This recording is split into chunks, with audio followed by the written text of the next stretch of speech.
Olá, sejam todos bem-vindos ao podcast Serenamente. E hoje vamos abordar um tema extremamente importante. O tema de hoje é suicídio. E para abordar esse tema tão delicado e de extrema relevância, estamos com uma pessoa mais que especialista que já iremos apresentar. Então, se você está passando por um momento difícil ou alguém que você conhece, fique aqui conosco, porque aqui tem informação de qualidade e acolhimento. Onde que o pessoal nos encontra, Van?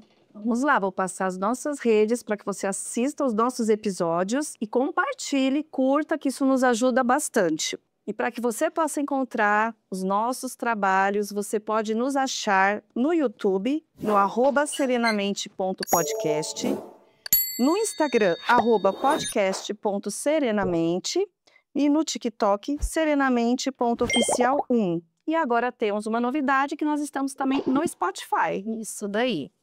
Pessoal, hoje o nosso convidado nada mais é do que o Coronel Diógenes, do Corpo de Bombeiros de São Paulo. E olha o gabarito dessa pessoa aqui.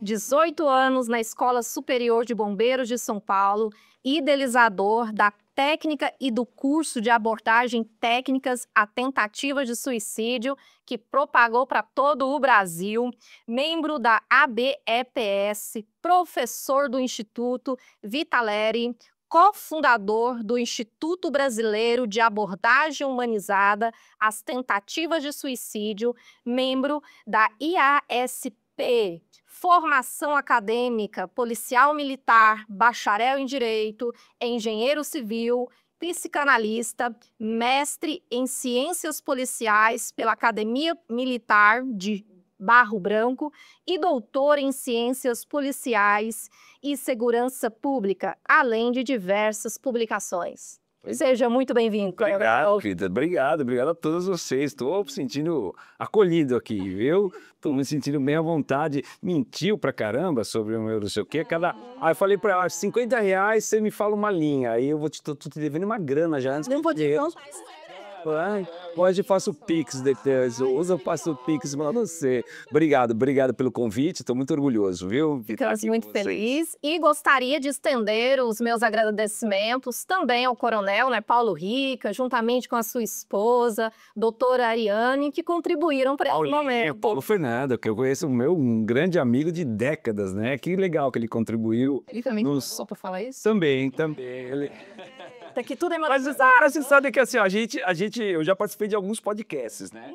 E a gente sente quando você entra no estúdio, você sente o clima, né? Você sente o quanto as coisas vão acontecer, vão fluir de uma forma natural ou de uma forma mais tensa, tal. E aí eu me senti super à vontade, comida. Eu posso levar para casa? Hoje?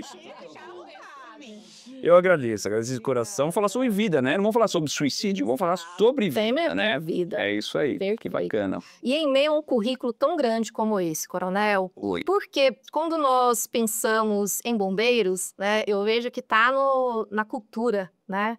Uma criança pequena, quando perguntamos para ela, o que você quer ser? O olhinho dele brilha e fala, eu quero ser bombeiro, né? E nós sabemos o quanto a corporação de vocês atuam ali no limite da vida, né? Em situações de emergência, em vários aspectos. E em meio a essa diversidade, por quê? Né, se aprofundar 20 anos no suicídio? Compartilha. Por necessidade, né? Por necessidade, assim, ó, quem atende, né, a grande maioria das tentativas de suicídio, não só no estado de São Paulo, mas como no Brasil, né, são os corpos de bombeiros, né? Então, quem sabe nós sejamos a última face que uma pessoa pode ver. E essa face não pode ser uma face truculenta, ela não pode ser uma face de contradição, ela não pode ser uma face de mentira, tem que ser uma face de acolhimento, né?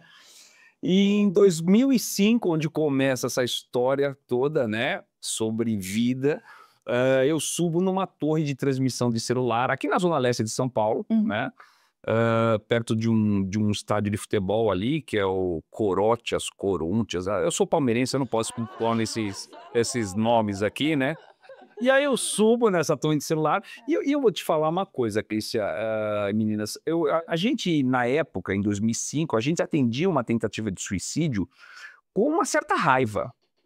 né? A gente não tinha cultura de chegar lá, vamos acolher, vamos amparar, vamos levar esta pessoa para o melhor tratamento. Não.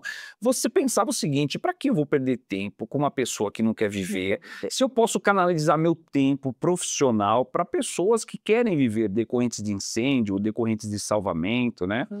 Então você ia para essas ocorrências com uma certa raiva, né? E eu não era diferente, né? A cultura lá naquela época era assim. Era assim. E aí, um belo dia, eu sou acionado por essa Avenida Campanella, a avenida chama Campanella, uma torre de celular que tem até hoje lá, que eu não sabia que ia mudar todo o aspecto do atendimento de tentativas de suicídio pelo Brasil inteiro, mal sabia eu, né? Subo, né, e aquelas escadinhas marinheiro, que são aquelas escadinhas engaioladas, né, em caixas d'água, em torres, né? Eu subo nessa torre e lá eu conheço o que seria mais um tentante da minha vida ou mais um suicida. Na época nós chamávamos de suicida, hoje não nem chamamos mais de suicida por uma questão de respeito, por uma questão de humanização, né? Nós chamamos de tentante. E lá eu conheço mais um tentante, né? O problema é que depois de 30 minutos, Vânia, ele não era mais um tentante, ele era o Alcides. Olha só, nossa. É. Depois de 1 hora, eu sabia que o Alcides tinha 2 filhas. Depois de 2 horas ali, minha querida, ele me contava coisas que me dilaceravam o coração. Ele falava assim: tenente, que pai que sou eu? O senhor acha realmente que eu mereço viver? Eu não tenho dinheiro para comprar pomada para passar na sarna que minha filha tem. Eu não mereço viver. Cristian, o problema dessa ocorrência é que ela durou 6 horas. Nossa. E aí eu fiquei 6 horas, inclusive, nessa posição. Eu tenho uma hérnia de cervical, né, por causa dessa ocorrência. E depois de 6 horas, ele decide descer e não se matar. Eu dou essa pausa básica para criar essa expectativa na pessoa que está do outro lado lá, achando que ele se matou, né? Mas assim, ele decidiu por ele não se matar. E ele desceu. Da mesma forma que ele desistiu de se matar, ele poderia não ter desistido e ter criado, quem sabe, o maior TEPT da minha vida. Porque eu já estava totalmente inserido na vida dele. Sim. Né? Nós éramos profissionais neurolinguisticamente programados para distrair e pegar pessoas. Eu ia para uma conversa dessa, distrair e pegava a pessoa. Pouco me importava a dor dessa pessoa, pouco me importava a história, pouco me importava o pós, pouco me importava se ela tinha família, se não tinha. Eu ia para distrair, pegar e resolver o meu problema como bombeiro. Certo. E aí, quando a gente chegou lá embaixo com o Alcides foi para um pronto-socorro, eu percebi que eu não tinha feito absolutamente nada pelo Alcides. Nada. Depois de anos de estudando suicidologia, eu percebi que eu fiz tudo. Eu ouvi o Alcides, né? É o principal. Mas eu não sabia. Eu falei, meu Deus, eu tenho que, de alguma forma, estudar isso. Eu tenho que ver no Brasil algum corpo de bombeiro, né, algum estado, que tem uma técnica que gere a dissuasão da ideia da morte, né, numa pessoa no pior momento, na faceta do pior momento da sua vida, né? E aí eu trabalhava na Escola Superior de Bombeiros, que eu trabalhei 18 anos, que você leu aí, né? E eu comecei a pesquisar os corpos de bombeiros aonde tinha uma técnica que gerasse a dissuasão sem eu ter que pôr a mão no tentante, né? E, infelizmente, eu não cheguei a nada. Não existia uma técnica de acolhimento. E aí, minhas queridas, foi uma missão hercúlea, né? De 10 anos, as pessoas acham que a técnica nasceu em 10 dias, ela nasceu em 10 anos, né? 10 anos. Estudando. Primeiro eu comecei pelo CVV, né? Eu fui voluntário do CVV, o Centro de Valorização da Vida, telefone 188, telefone 188, se você precisar desabafar, falar, conversar, a qualquer momento, em qualquer lugar do Brasil, a ligação é totalmente gratuita, ligue CVV 188. E aí, de alguma forma, eu fui voluntário do CVV durante 2 anos, né? Ali eu aprendi a escutar. Ali foi a maior escola para ter uma escuta compassiva, com compaixão, né? E daí veio todo um processo de estudar, né, autores já renomados no Brasil, Dr. Bertolotti, Dr. Bottega, que depois, né, a depois pela parte da religiosidade, estudei muita gente, depois pela parte da filosofia, estudei outras pessoas, pela parte das terapias, pela parte da psicologia, até Wundt eu estudei, meu Deus do céu. E aí depois, né, pela parte da sociologia, estudei o suicídio de Emile Durkheim, e fui estudando, fui me apaixonando pelo tema. Porque quanto mais eu me aprofundava nesse tema, eu percebia que o tema não falava de morte, ele falava de vida. Suicídio nunca é falar de morte. A não ser que você vá para um evento, né, aqueles eventos que são maçantes, e aí você tem aquele palestrante que fica falando absolutamente só de forma estatística. A cada tantos segundos uma pessoa se mata no mundo, a cada tantos minutos uma pessoa se mata no Brasil, a cada tantos minutos... E aí você vê aqueles números, e você sai com o sentimento do local, meu Deus, eu sou o próximo, né? Isso é terrível, né? Eu sempre brinco o seguinte, falar sobre suicídio, falar sobre prevenção do suicídio é uma linha tênue, né? Porque você pode falar ou incentivar. Uma pessoa que entra no auditório para te ouvir, e eu tenho certeza que vocês todas são palestrantes, ela nunca, absolutamente nunca, ela pode sair mais pesada do que entrou. Porque senão a gente foi incompetente como palestrante, né? É uma área muito, muito complicada, né? E aí foi isso, aí foram 10 anos. Infelizmente nós temos um laboratório em São Paulo muito rico, infelizmente, né? Muito rico. Porque hoje, em 2025, por dia nós temos de 5 a 7 tentativas de suicídio. Ou seja, você tem um laboratório para testar se as coisas dão certo. E o processo foi simples, foi basicamente em 10 anos pegar uma ferramenta de dissuasão da área X, da área da psicologia, da área da terapia, até da área da filosofia, eu trouxe a maiêutica socrática, né, por exemplo, né, e testar em cima dos viadutos, das pontes, em cima dos locais que as pessoas tentavam. E aí quando testava e dava ok, check. Aí eu testava de novo, check. Quando eram 3 ou 4, 5 checks, não era uma coincidência, quer dizer que aquela ferramenta gerava dissuasão, né? E aí foram 7 ferramentas, aí vieram as fases, aí foram 10 anos, né? E aí quando eu faço em 2015 o meu mestrado profissional, eu lanço, o entregável do mestrado foi o primeiro curso brasileiro de abordagem técnica tentativas de suicídio. O curso chama Abordagem Técnica Tentativas de Suicídio.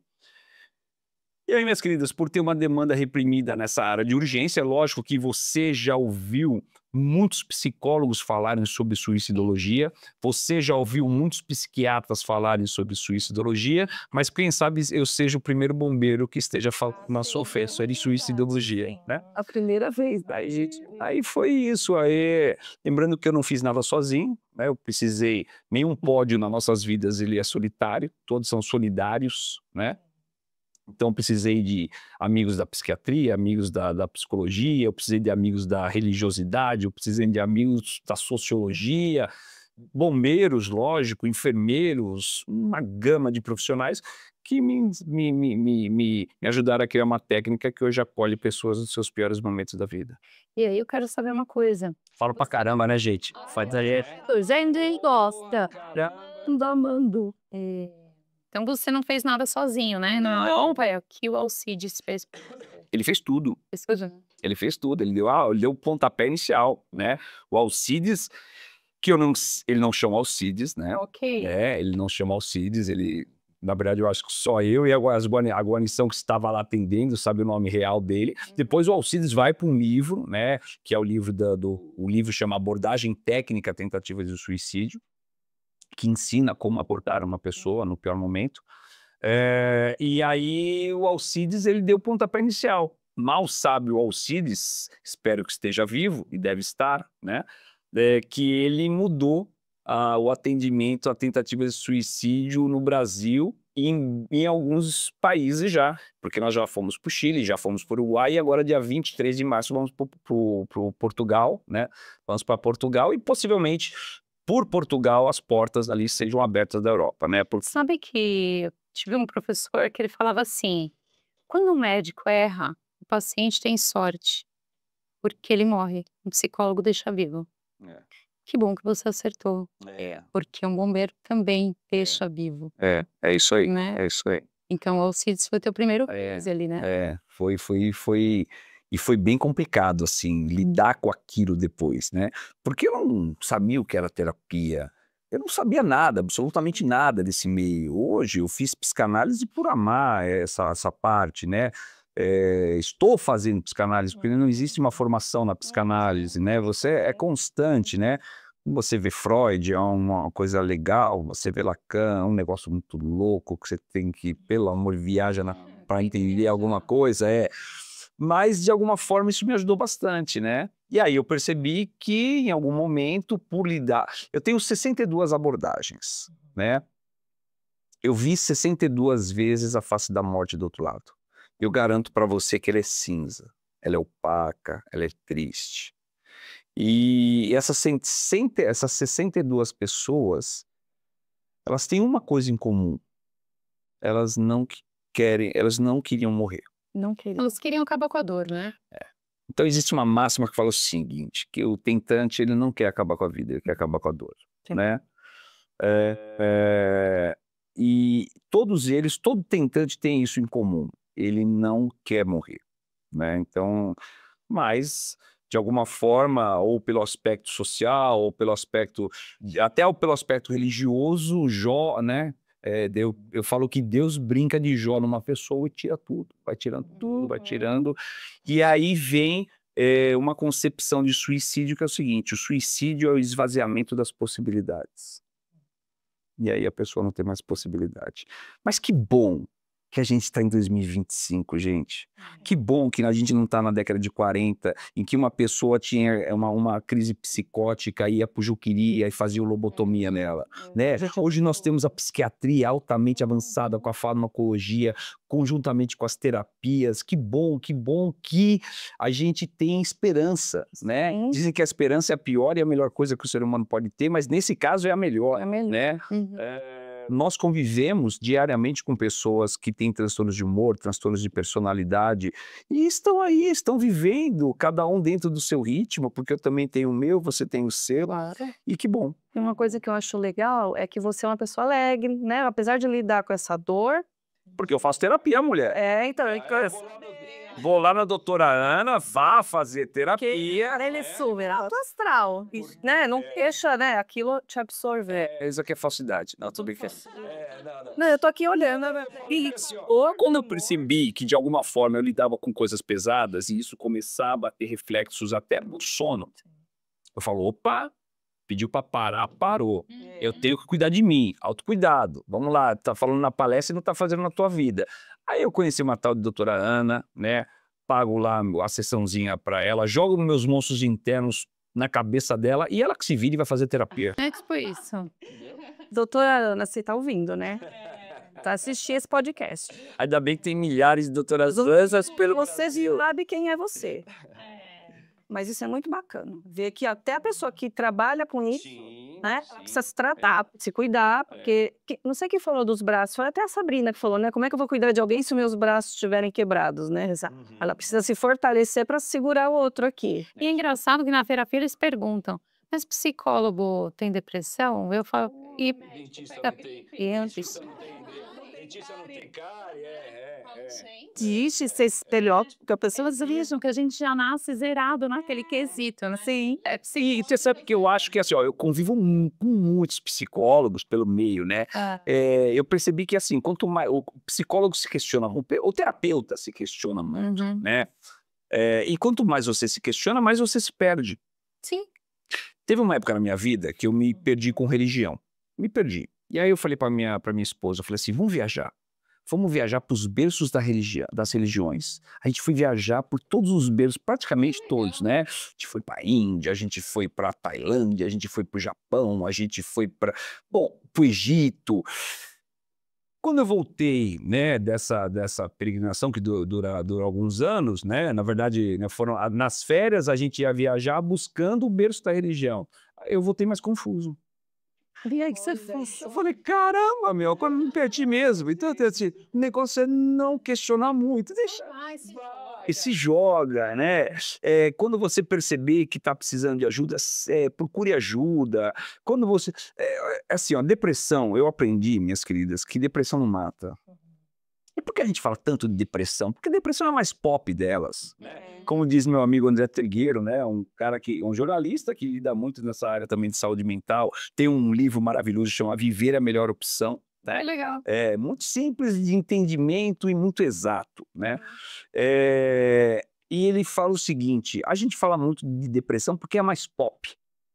Mas não é a que leva mais ao suicídio ou que tende. Não existe essa lógica. Qual transtorno vai levar mais ao suicídio? Porque para você ter uma ideação, um comportamento suicida, são multifatores. Não é só os fatores intrínsecos ou os fatores internos da pessoa, né?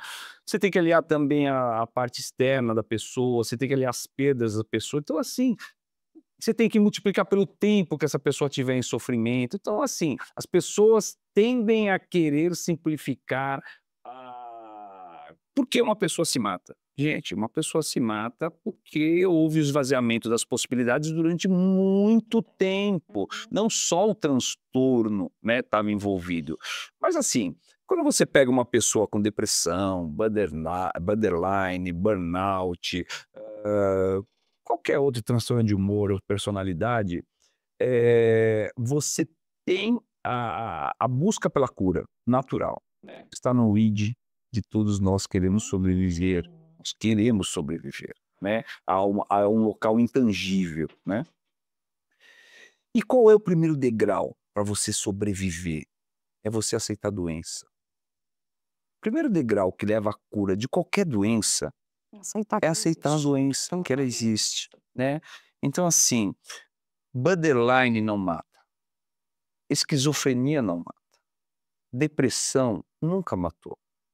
O que mata é preconceito. Preconceito mata. E mata muito. Completa a frase para mim. Eu sei que você é profissional dessa área, então você vai ser polida e vai querer falar coisa a mais. Mas se eu perguntar para algum deles ali, eles vão completar a frase porque a minha geração ensinou eles a completar de uma forma errada. Psiquiatra é médico dele? É isso aí. Repete, psiquiatra é médico de louco, psiquiatra é médico de doido, psiquiatra é médico de gente. Terapia não é coisa de gente fraca. Terapia é coisa de gente que quer se conhecer. Só isso. Exato. Eu faço terapia há 10 anos. Os boletos da vida continuam chegando lá em casa. Né? Chegam. Né? Agora eu sei qual que eu posso dar calote, qual eu vou financiar, qual eu vou pagar à vista, mas os boletos da vida continuam chegando da mesma forma. Então, assim, a minha geração não fez um bem muito grande para a saúde mental. Criou algumas coisas que não foram legais, né? Mas aí é um papo sociológico que a gente tem que ter depois. Eu não deixo vocês falarem, gente. Fala aí. Nós queremos absorver esse conhecimento mesmo, né? Esse é o propósito. Eu acho que não só a sua geração, cada geração traz uma patologia. Sim, mas é que a minha geração tem, né? O conflito das gerações sempre existiu, né? Os veteranos brigavam com os baby boomers, que brigavam com a geração X, que brigavam com a geração Y, que brigavam com a geração Gama, que brigavam com a geração... Vai brigar sempre, né? Possivelmente o meu pai achava que meu avô achava que o meu pai ficava muito tempo ouvindo rádio. Claro. Vagabundo, em vez de carpinteiro terreiro, possivelmente, né? Mas a minha geração, ela é a geração manicomial. Exato. Ela viveu o Pinel. Viveu. Você é de Goiás. Goiânia. Já ouviu falar do Pinel? Sim. Já ouviu falar do Juqueri? Eu visitava a minha tia lá todo final de semana, gente. A minha infância eu passei visitando uma tia, que era irmã do meu avô, e tava lá. E aquilo para mim ficou tão marcado que eu era muito triste, né? A gente chegava ali com as coisinhas para comer, sentava com ela não sabia o que estava falando. Não era tratamento, era segregação. E eu falava, era tipo assim, né? Parecia um lixo, ela não conseguia se comunicar. Eu falei, gente, tá piorando. É o que aqui você falou, era segregação, você tirar. Sim, tirar do meio. Não párias. É uma questão. E era longe lá em Franco da Rocha, na época. Eu trabalhei na frente do Juqueri, 18 anos. Uma construção absurdamente de Azevedo Soares, absurdamente linda. Que tem uma energia altamente exata, né? pesado até hoje. Já foi desativado. Aí vem, na década de 90, vem o Tratado de Caracas, acabando com os manicômios aos poucos, né? Substituindo pelos CAPs, mas nós vivemos a situação manicomial. Por quê? Porque a minha geração impôs para todo mundo isso. O brasileiro, ele deixa de tomar um remédio pela simples cor da tarja do remédio. Sim. Que está incrustado. Faz um corte nisso daí, hein? Faz um corte nisso daí, porque é uma verdade. Por quê? Porque é preconceito. É preconceito mesmo. Se ele vai tomar... E aí, olha que notícia maravilhosa que eu tenho para você. Ela é psiquiatra, mas eu vou entrar um pouquinho na área dela. Vou falar os 3 remédios mais tomados para depressão e para ansiedade, porque, né, doutora? A fisiopatologia mesmo, Sim. né? Cloridato e fluoxetina, sertralina e escitalopram. Nesse momento você falou, eu tomo esse, eu sei que você toma, que maravilha. E você não come suas próprias fezes. Isso não é a visão manicomial. Você entendeu? Continua lá. Ah, e detalhe, esses 3 remédios têm cor de tarja vermelha. Então, se o problema é a tarja do remédio, toma. Uhum. E aí, quem sabe, tenha um tratamento auxiliar. Eu vou entrar na área dela, daqui a pouco eu falo assim, nada a ver que tá falando. Só verdade. Quem sabe seja um tratamento auxiliar para melhorar a qualidade do teu sono. Aí entra o clonazepam, bromazepam, os pans da vida, diazepam, né? Maravilhoso. E tudo ganha você espacinho.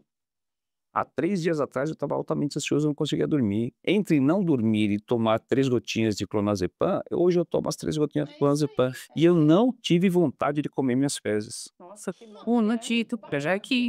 Impressionante. Impressionante. Você tem que quebrar isso. Preconceito. Preconceito. Preconceito. Hoje em 25, eu não posso olhar pra ela e falar assim, é médica de louco. Pelo amor de Deus, ela salva vidas. Ela salva mais vidas que eu salvo. Vocês salvam vidas pelo lado mais lindo do ser humano, o de dentro. A gente vê isso, né amigo? Não é isso. É um desespero mesmo. Ontem eu conheci um rapaz saindo lá do meu trabalho, eu peguei o Uber, ele começou a desabafar, ele fez assim pra mim, o que você é? Aí começamos a conversar. Aí ele me contou a história dele, ele falou que ele sentiu vontade de se matar, olha que coisa, né? E a gente até hoje, ele falou assim, a minha mulher me deixou, foi embora, e tá com a minha filha, e eu senti vontade de morrer. Quase me matei, só não me matei porque eu encontrei uma psicóloga que me ajudou. Aí eu falei, Aí ele começou a contar toda a história dele, né? E eu achei legal isso, porque eu falei assim, então, que coisa boa que você procurou ajuda. E aí, Ele procurou, e essa né? fala dela é muito importante, né? Muitas vezes a ideia de que tem um jargão muito grande, quem vai fazer não fala. Comenta sobre isso. É isso mesmo. Será que é isso? E na verdade, assim, quando a gente fala como é quem vai fazer não fala, a gente entra em sinais. Sim. Né? Se eu perguntar pra você assim, Vânia, quais são os sinais universais de suicídio? Tava azul. Não existe. Não existe. Porque senão acabou boa parte dos problemas da suicidologia no mundo, né? Não existem sinais universais de suicídio, existem sinais universais de adoecimento. Do adoecimento até ir para um fenômeno suicida, existe um abismo. Nem todo mundo que tem depressão, grande parte, a esmagadora parte de pessoas que têm depressão nunca vão chegar a pensar em tirar a própria vida. A esmagadora parte de pessoas que têm burnout nunca vão chegar a pensar em tirar a própria vida. Agora, eu tenho sinais, e vocês sabem muito melhor do que eu, de adoecimento aqui, né? A pessoa que fica introspectiva, a pessoa que começa a verbalizar coisas ruins, a pessoa... Nesse momento vem um acolhimento social, acolhimento familiar, vem um encaminhamento para profissionais como vocês, né? Nesse momento eu quebro uma sequência que, quem sabe, daqui a anos, essa pessoa encontraria comigo em cima de uma ponte. Gente, me conhecer ou conhecer qualquer bombeiro em cima da ponte não é legal. Então, assim, para que esse ciclo seja quebrado, existem essas profissionais. Essa é a saída. Então, assim, não existem sinais universais que uma pessoa vai se matar. Sabe por quê, minha querida? Porque se um dia você ouvir falar isso, você acaba de fazer coautores de um suicídio. Porque se eu virar para minha mãe, a minha mãe não, para uma mãe, e falar assim, ou uma mãe que esteja me ouvindo, e eu fale uma coisa errada no seguinte sentido, todo mundo que se mata dá sinal antes. eu acabo de condenar essa mãe pro resto da vida, É verdade. Como é que ela vai lidar com isso, né? por não ter lido esses sinais. Exatamente. Se eu pegar os 10 maiores suicidólogos do Brasil, né, que estudam esse tema profundamente, e colocá-los na frente de 3 ou 4 pessoas e falar assim: ó, aqui tem uma delas vai se matar semana que vem, escolhe aí quem que é, descobre quem é. Eles não vão descobrir. Não vão descobrir. Até porque o Dr. Neurim Botega, ele, eu acho, né, a minha opinião, juntamente com o Dr. Bertolotti, né, eles são os dois, ambos psiquiatras, mas os dois maiores estudiosos do comportamento suicida no Brasil, que está no mundo. Né? Ele fala uma coisa que é verdade: existem suicídios silenciosos, que eles vão ocorrer do seu lado. Sim. E você não é coautora. Exato. Você não é coautora, né? Eu tenho certeza que você, quando percebe o adoecimento de uma pessoa que você ama, você acolhe, você encaminha, você aconselha. Da mesma forma você, da mesma forma você, da mesma forma qualquer um aqui, né? Mas não dá para ver todos. Não dá para ver todos, né? Eu estudo linguagem corporal há 15 anos. Eu já estou lendo vocês desde a hora que eu cheguei aqui, né? E é uma fórmula matemática? Lógico que não. Lógico que não. Né? Eu errei com certeza alguns julgamentos meus profundamente, né? Porque não dá para ler todos os sinais das pessoas. A gente teve uma notícia há pouco tempo de uma moça que se matou e ela estava super bem. Minutos antes ela mandava mensagem para as amigas, ela estava super feliz e de repente ela tirou a vida dela. Não tinha nada. Eu tenho uma tela na minha apresentação, né? Eu tenho um slide do meu que eu mostro fotos, né? Fotos de pessoas maravilhosas, tal, dando risada, tal. E aí eu pergunto, o que essas pessoas têm em comum? Aí, lógico, por estar numa palestra de prevenção do suicídio, todas se mataram. Acertaram. Todas elas se mataram. Que mais? Aí ninguém acerta. Todas essas fotos foram tiradas em até 10 dias antes da morte. Pois é. E são fotos maravilhosas. A gente não pode se balizar por rede social. Não dá. Você não é essa Clícia aí. Eu não sou esse Diógenes. Você não é essa Vânia. Esqueci seu nome. Tô brincando, não tinha esquecido não. É que eu tinha brincado em off aqui, que eu esqueci o nome dela. Ó, ela não é essa Luciana. Tô enquadrado ainda? Eu joguei pra trás aqui, tô enquadrado? Pessoal, eu falei que eu ia quebrar os esquemas aqui. Eu não sou o Diógenes.Munhoz do Instagram. Ele já deu Instagram. Já dei Instagram, @Diógenes.Munhoz. Eu não sou o Diógenes. Lá eu sou um produto que eu quero vender para você. Né? E a gente está entrando num ciclo muito perigoso, no qual você tem que ser a sua melhor versão o tempo todo. Me dá uma bronca dessa frase. Não dá, é impossível, é impossível. Ó, nós vivemos numa eterna sístole e diástole, doutora. Eterna sístole e diástole, né? Nós somos constituídos de três áreas de conhecimento: física, química e matemática. Tudo bem? Nós somos física, química e matemática. Não tem como, né? E o que todas as 3 áreas de conhecimento têm em comum? Elas se equalizam, elas buscam a equalização, elas buscam o equilíbrio. A física, em todas as suas leis, né? Você pode ver lá, vamos pegar acústica, a parte da física que estuda os sons. Vamos pegar na sua área um exame chamado audiometria. Você tem os ultrassons, você tem os infrassons. O que você ouve? Só o que está no meio.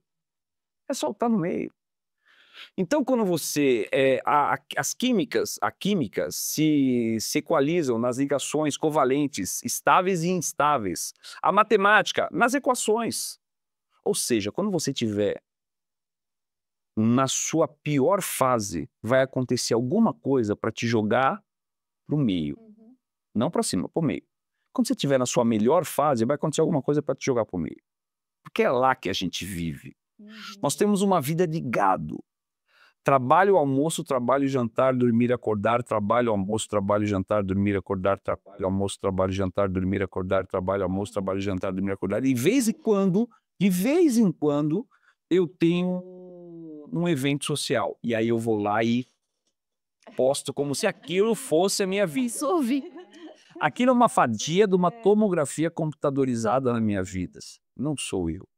Então, assim, Queridos e queridas, não se balizem por redes sociais. Lá, a grama do vizinho sempre vai ser mais verde, porque ela é artificial. Exatamente. E a gente não pode entrar, só terminando minha fala, para vocês falarem um pouquinho também. O podcast é de vocês. O podcast é delas, tá, gente? Só para que vocês tenham uma ideia, a gente não pode se balizar por redes sociais e não pode entrar nesse fluxo de que envelhecer é indigno. Não é indigno. Isso é muito bom você falar, viu? Então, assim, ó, você compra hoje um celular Muito bom você falar. no qual na câmera frontal dele ele já vem com 3 filtros. Hoje você tira uma foto sua deste celular, já não é mais você. É verdade. É uma versão sua melhorada. É. Então a gente está entrando numa coisa que ter cabelo branco é indigno, ruga é indigno, celulite é indigno, e aí você começa a robotizar a beleza da mesma forma, a mesma beleza. Não é legal. Não é legal. A gente aqui, Diógenes, o nosso Serenamente, né, ele surgiu por conta de nós 3, né, temos sofrido aí um tipo de abuso.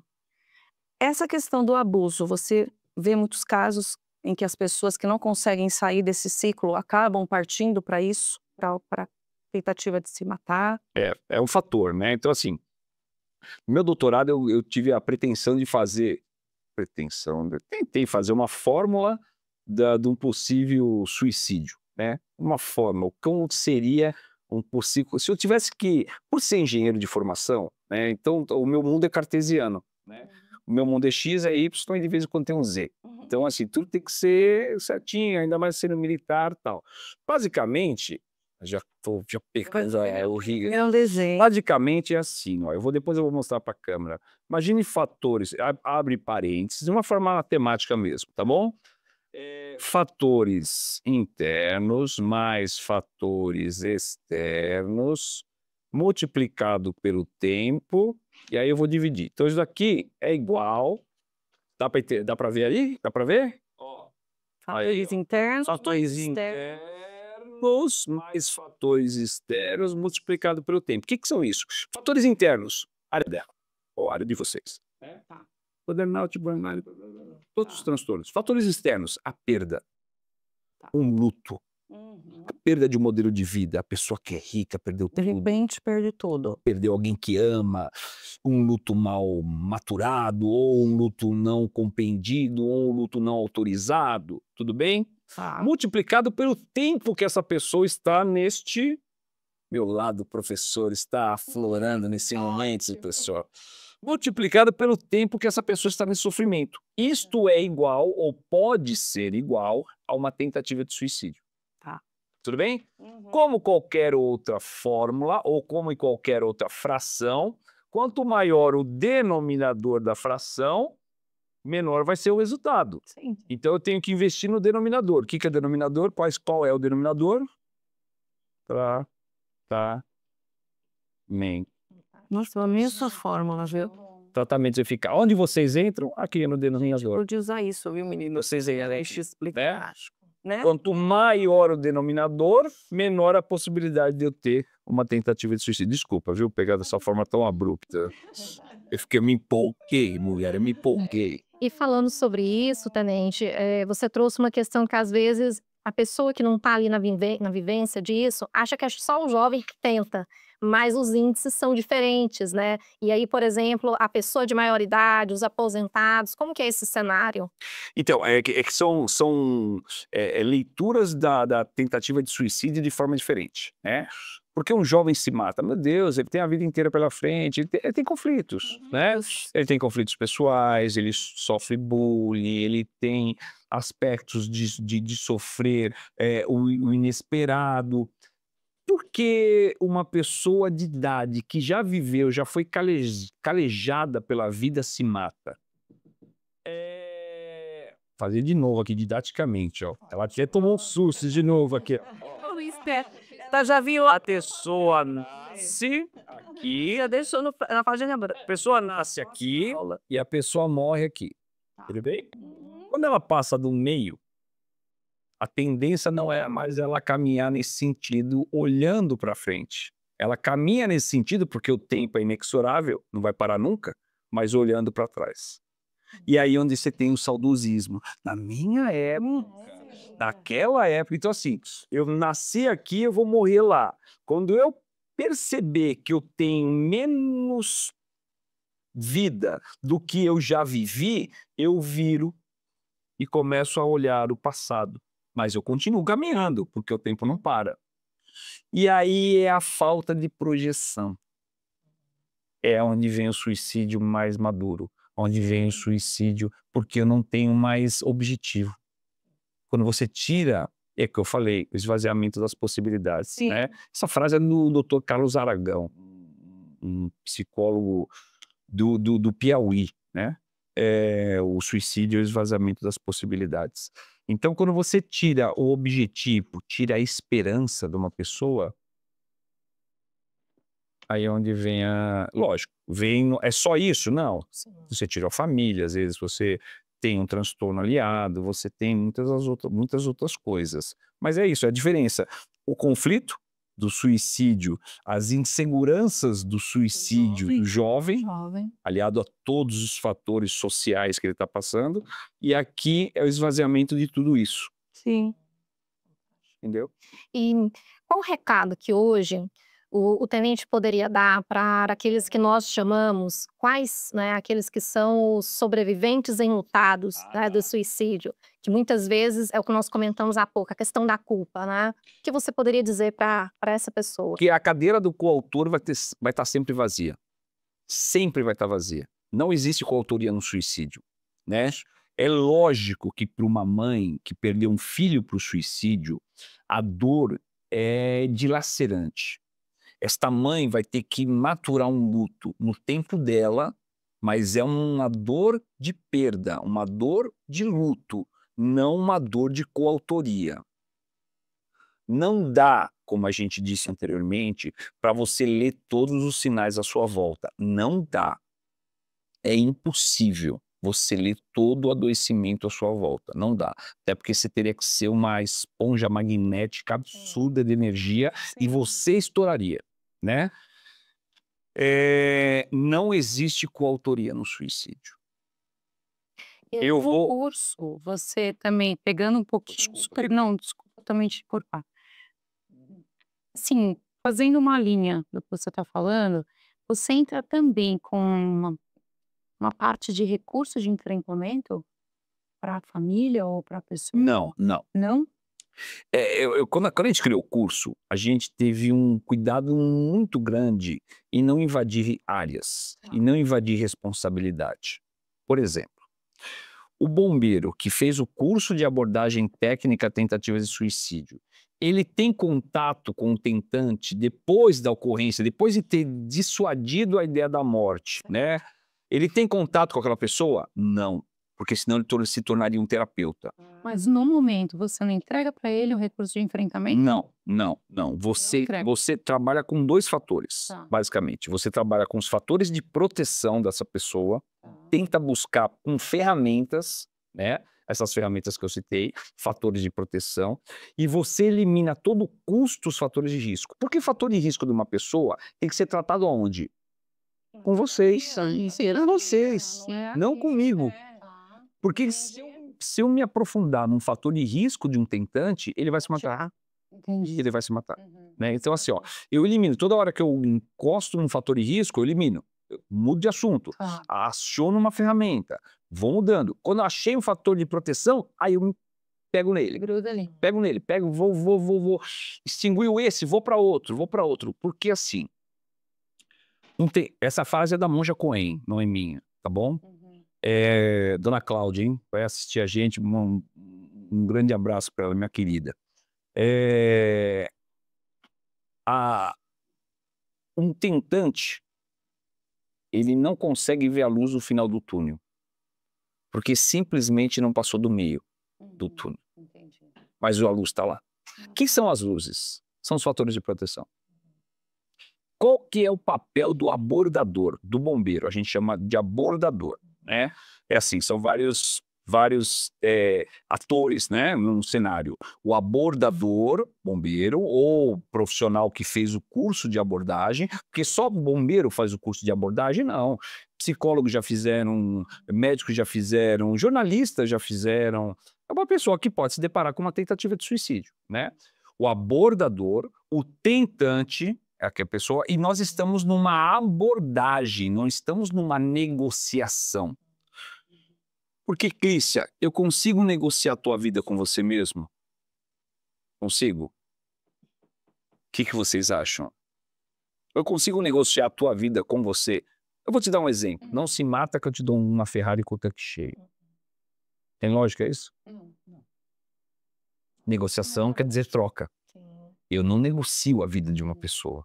Então, negociação é um conceito policial para outro tipo de ocorrência. Aqui, na abordagem humanizada, nós falamos de abordagem. Então, se são São diferentes de abordagem. Então, né? não que lá esteja errado, por favor. Sim, né? são cenários já. São cenários diferentes, abordagens diferentes, situações E o diferentes. que nunca dizer a uma pessoa que está com esse pensamento, que pode ser gatilho no dia a dia, os familiares, os amigos. Eu acho que eu falo que se a abordagem técnica ou abordagem humanizada, eu gosto de falar abordagem humanizada, tá? Se a abordagem humanizada fosse uma lei, o artigo 1º dessa lei seria nunca mentir. Nunca mentir. Nunca mentir. Eu não minto para um tentante, eu não minto para uma pessoa que tem um comportamento. Ela tem que saber que ela tá doente, ela tem que saber que o tratamento não vai ser fácil, que não é um remedinho tomou, passou, que vai melhorar a vida dela de um dia para o outro, que são remédios de carga, que demoram para fazer efeito, que quem sabe no começo vai piorar e vai ter que ter reajuste de dose, ou trocar de remédio, ou trocar de psiquiatra. Você fala tudo isso, se tiver que falar, né? Com ele. Sim, até porque o suicidólogo é um ser meio esquisito. Porque assim, quando você pega um suicidólogo, ele já passou da fase da terapia, um tentante. Eu queria saber isso. O que você fala lá? Vamos supor, aconteceu lá. Como é que é mais ou menos? Tem coisa que eu não posso falar no podcast, que eu falo lá. Sim, mas mais ou menos assim. Como... Mais ou menos, assim, eu vou dar esperança para ele. Mas assim, eu vou. Não adianta eu virar para um tentante e falar assim, ó, meu, vai fazer terapia. Meu Deus. Gente, ele já fez terapia. Ele já fez, já chegou no limite. Aí não adianta eu virar pro tentante e falar assim, meu, vai procurar um psiquiatra. Gente, ele já passou por mais de 12 psiquiatras. É isso que a gente tem que entender, né? Você entendeu? A pessoa já fez muita coisa. Se eu falar para um tentante, né, para alguns, lógico, mas para algum tentante falar sobre remédio psiquiátrico, né, ele conhece todos. Sim. Ele conhece todos. Se eu falar sobre comportamental ou existencial, ele já passou pelas duas. Vai fazer psicanálise. Ele já fez. Então, nós estamos numa fase posterior disso. A suicidologia é uma fase posterior a isso, né? A suicidologia de emergência é uma fase posterior. Então, eu tenho ferramentas para buscar oxigênio para essa pessoa. Sim. Augusto Cury fala uma coisa muito interessante. Eu vou dar uma vírgula na vida dessa pessoa, né? Não um ponto final. Esse é o meu papel, é dar mais uma vírgula para ele. E aí é buscar. Mas é difícil, porque assim, nós estamos num podcast, com um cenário maravilhoso, com uma equipe mais ou menos gente boa ali, Josuape, com meninas maravilhosas, com uma comida cenográfica maravilhosa que nós temos aqui, né? Tô brincando que a cenográfica não é, não. É como se... É para comer, né? Tô brincando. Mas assim, numa tentativa de suicídio, todas as condições são adversas. Eu tô no calor, eu tô na chuva, eu tô no frio, eu tô com sede, eu tô com medo, porque o bombeiro também tem medo, né? Eu tô com fome, eu quero ir no banheiro, né? E de alguma forma, eu tô correndo contra o tempo. Porque essa pessoa pode se cansar ali. Então, assim, são condições adversas que demoram horas. Uma tentativa de suicídio, uma abordagem à tentativa de suicídio demoram horas, né? Para depois essa pessoa ser inserida novamente na área da prevenção. E qual é o cuidado que precisa existir com o abordador? Boa. Autocuidado. O abordador ele tem que... Eu acho que assim, ó, da gama de ocorrências que o Corpo de Bombeiros atende, eu acho que possivelmente seja a única que o bombeiro acionado pode falar assim, ó, meu, hoje não. Ele pode se negar aí. E vai um outro bombeiro, né? Não é que o bombeiro vai se negar e não vai ninguém. Vai um outro bombeiro. Mas por quê? Porque ele pode ter brigado com a mulher, ele pode ter brigado com o marido, ela pode ter brigado com o marido, pode ter... Não tá bem, naquele dia não tá bem, né? E ele não vai pôr a vaidade ou a obrigatoriedade dele atender aquela pessoa acima da vida daquela pessoa. Porque eu posso ir num dia não muito bom, atender e pôr em risco a vida dessa pessoa. Então, assim, o abordador, ele tem a obrigação de se cuidar. Ele não tem a obrigação de estar bem, sempre, mas ele tem a obrigação de se cuidar. E tem muitos casos de TEPT dos abordadores? Olha, querida, TEPT tem. Eu tive TEPT também, né, por outras coisas, por outras ocorrências, né. Eu nunca vi um suicídio, né, foram 62 ocorrências, eu nunca vi um suicídio. Quem sabe Deus goste de mim ou de alguma forma a técnica dê certo, né. Mas eu nunca vi um suicídio. Mas eu me dou o direito de, caso eu veja, caso a próxima, né, eu veja um suicídio, eu me dou o direito de parar de falar disso. Ué, Sim, eu já fiz bastante por essa temática. sim, com certeza. Mas assim, o TEBT ele é algo não corriqueiro, mas assim, ele é bem comum. Ele sonda, né? Ele é bem comum. São imagens complicadas. Eu tenho 33 anos de profissão, imagino que eu já vi, né? Com certeza. A gente já tá chegando no fim, gente. Gente, eu não acredito. Olha, dá vontade de ficar aqui, né? Mais umas 2 horas. E aí, o que a gente queria saber hoje, né? O que você está fazendo? Qual é o seu trabalho hoje? Onde você está atuando? Conta pra... Tá, então eu sou coronel do Corpo de Bombeiros, como foi disse, eu comando o Comando de Bombeiros do Interior 1, né? Eu fico sediado em Campinas, mas são 168 municípios, né? Com 78 postos de bombeiros, estações de bombeiros espalhadas nessa região. Então, as macro-regiões de Campinas, Jundiaí, Piracicaba, Sorocaba. E eu sou responsável pelo atendimento dessa área aí, juntamente com 1.432 bombeiros aí, né? Coisa boa tem vocês, viu? Coisa boa. E eu ministro, né? Ministro cursos, ministro aulas sobre isso, né? Buscando... Porque salva tão uma pessoa com as palavras quanto com as mãos, né? Você salva uma pessoa quando você tira o preconceito dela numa palestra, numa aula, né? Quando você dá o oxigênio para esta pessoa que está com essa furadeira. Vamos... Vida real, gente. A gente sempre fala, Tem furadeira, tem de tudo acontecendo em volta aqui. problema. Então é isso. Basicamente, eu continuo na área da suicidologia, né?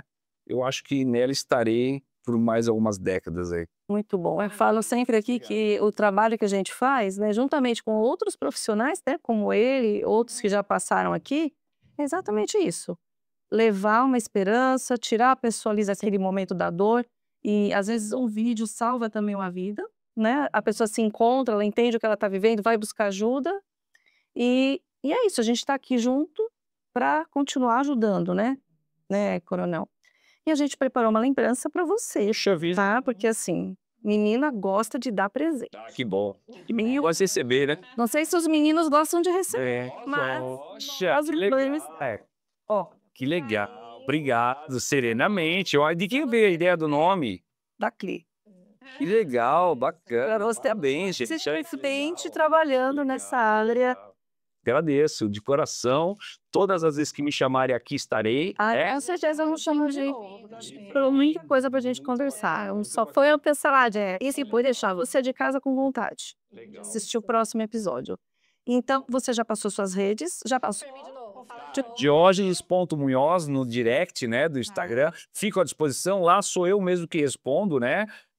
Demora às vezes um pouquinho pelo número às vezes a pessoa quer saber um pouquinho mais sobre a abordagem, quer saber um pouquinho mais sobre o curso, quer saber um pouquinho mais sobre um monte de coisas. Sou eu mesmo que... Às vezes demora 3, 4 dias para responder, mas sou eu que respondo Muita lá. coisa legal, gente. Olha, muito obrigada. Eu que Foi um agradeço. prazer conhecê-lo. E vocês lá, vão lá no nosso podcast, compartilhe esse vídeo, curte, ajude a gente nesse projeto Serenamente, que nasceu justamente para isso, para levar informação. E é isso, gente. Fica com gostinho de quero mais. Próximo. Nossa, gente, obrigada. Tchau, tchau.